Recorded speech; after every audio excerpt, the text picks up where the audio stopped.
Shalom peuple de Dieu, c'est votre sœur qui vous parle encore aujourd'hui. Ça fait vraiment beaucoup de temps que je ne publie pas de vidéos et je ne publie pas non plus des audios. Vraiment désolée. Ce soir, nous sommes venus, nous réunissons aujourd'hui pour encore élever le nom de Jésus, pour parler à la personne, à cette personne qui n'a pas encore reçu Jésus dans sa vie. Que c'est le moment de recevoir Jésus dans ta vie. C'est le moment d'accepter Jésus-Christ comme Seigneur et Sauveur. Et même à ces personnes qui ont déjà reçu Jésus dans leur vie, c'est le moment de mettre ta vie en ordre, en relation avec ce que Dieu dit.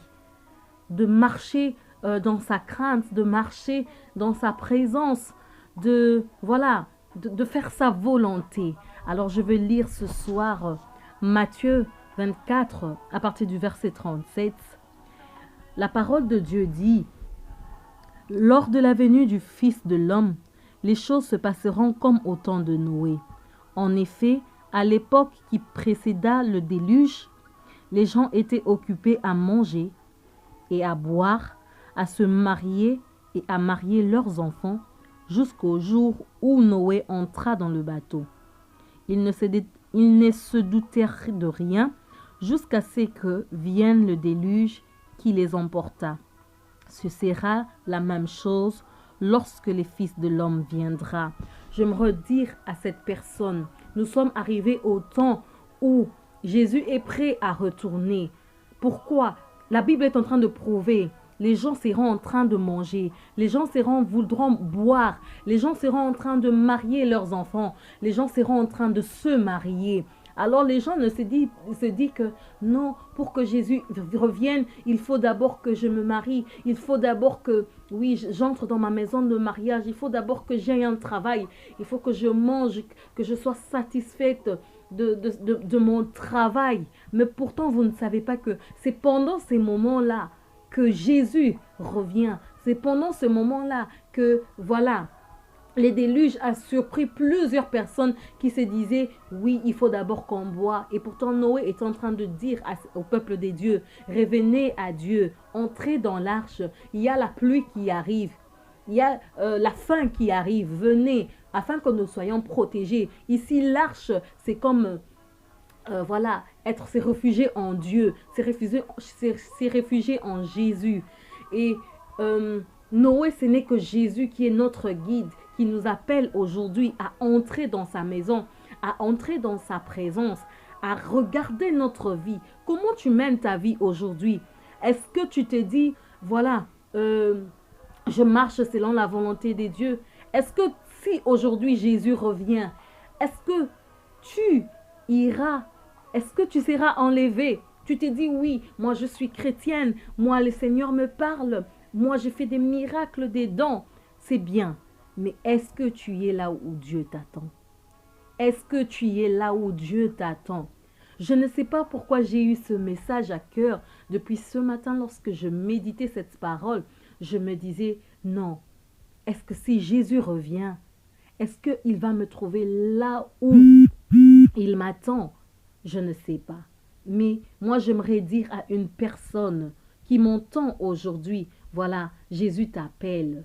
Jésus t'appelle. Donne-lui seulement, voilà, ouvre seulement la porte de ton cœur. Crains-le,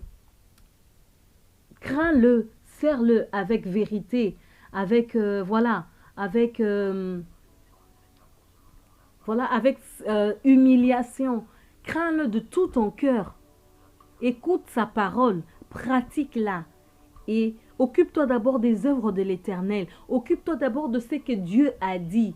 Le reste va s'en suivre. Si tu es appelé à te marier, tu vas te marier. Si tu es appelé à manger, à boire, à jouir des bénédictions de Dieu, tu y es appelé. C'est vrai, vous allez me dire, peut-être que non, Dieu m'a promis tant de choses. Dieu m'a promis le mariage. Dieu m'a promis le travail. Mais comment il peut revenir tant que moi, je n'ai pas vu ces réalisations? Il y a plus grand que le mariage. Il y a plus grand que le travail. Il y a plus grand. C'est Jésus. C'est fêter avec l'époux. C'est fêter avec, voilà, notre Seigneur. Il n'y aura plus de pleurs. Il n'y aura plus de grincements. rien que l'adoration te met en d'une certaine joie, t'enlève ce poids-là qui est en toi et tu te sens directement protégé, tu te sens directement, voilà, dans la main des dieux. Chers amis, chers frères et sœurs, donnez votre vie à Jésus. Nous sommes arrivés au temps où Jésus peut revenir à n'importe quel moment.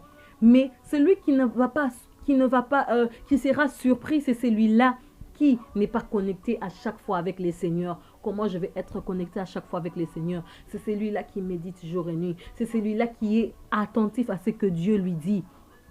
Est-ce que Dieu me parle à travers une vidéo? Est-ce que Dieu me parle à travers une voix audible? Est-ce que Dieu me parle à travers le songe et les rêves? Ça dépend. Ça dépend des situations. Mais celui-là qui est prêt à écouter la voix de Dieu, c'est celui-là qui écoutera la trompette lorsqu'elle sonnera. Il n'y a que ceux qui sont connectés à Dieu qui écoutera la trompette des dieux. Et c'est à ce moment-là que, voilà, il sera transformé, il sera, voilà, vêtu de la gloire des dieux et ils iront à la fête de l'époux. C'est à ce moment-là, chers frères et sœurs, donne ta vie à Jésus-Christ et tu seras sauvé. Amen. Seigneur, je prie pour cette personne qui va écouter cette vidéo, cet audio. Éternel, bénis cette personne. Saint-Esprit, fais ton œuvre. Moi, je n'ai pas le pouvoir de changer qui que ce soit. Mais toi seul, tu es le seul pourvoyeur à toucher, à changer le cœur de cette personne qui a besoin d'écouter ne fût-ce que cette parole, de revenir à toi. Jésus ne regarde pas les péchés que l'on a. Jésus ne regarde pas ce que tu as fait en ce moment. Mais Jésus te dit seulement en ce moment, viens, reviens à moi et je veux t'accueillir à bras ouverts. Reviens à Jésus et tu seras sauvé, toi et ta famille. Que Dieu vous bénisse. Amen.